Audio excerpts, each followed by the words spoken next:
8 olan bərabəryanı tutan piramidanın oturacağıdır. Yan tillərin hər biri 9 olarsa piramidanın həcmini tapın. Yaxşı, bu yan tillərin hər birindən danışır. Yan tillərdən danışanda biz dedik nə edəcəyik? Bu şəkli çəkəcəyik. Böyür, bura H, burada yan til. Və söhbət budur. Və yan tilin hər biri 9-dur. Sonra, altdakı fiqur bərabər yanlı üçbucaq imiş. Yan tərəfləri 6, 6 və burası da 8 imiş. Bunun böyük yeri bayaq dediyi necə tapılacaq? A, B, C bölünsün nə ilə? 4 etlə. Ona görə sahəni tapmalıyıq. Sahəni də ya Heronla taparsınız, ya da bərabər yanlı olduğuna görə oturacağa nə çəkərsiniz? Hündürlük. Onda normal yenə ədədlər verməyib. Onda Pifaqordan bura nə qədər eləyəcək? 36 çıx 16, 20, 20-dən də 2 kök 5 çıxacaq.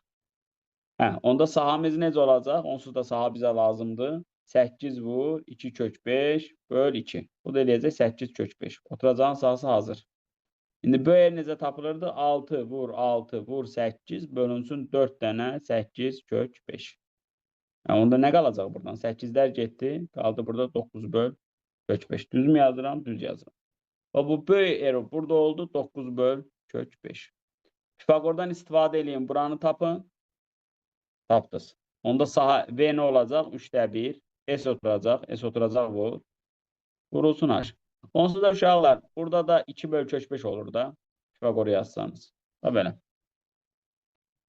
Elə bil, bura 1 hissədir. Bura 1 böl kök 5'dir. Onda Pifaqordan ora nə qalır? 4 böl kök 5. 4 böl 5. 4 böl 5'dən də bu çıxır.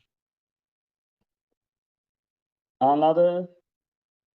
Yəni, yan tillər dediyinə görə bura nə düşdü? Böyür. Böyürdə necə tapılır?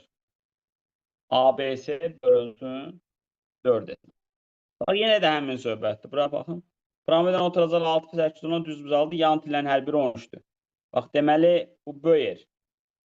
Böyür düz bucaqda dedik necə tapılacaq? Diagonalın yarısı. Diagonal 6, 8'ə görə 10'dur. 10'un yarısı. Oldu 5. Bura 13'dür. Pifaqordan bura oldu 12. Deməli, H-ımız nə oldu? 12. B'miz necə tapılırdı? 3'də 1. S oturacaq. 6 vur 8. Vur H. Başa düşdük? Danışın. Bəli. Bəli.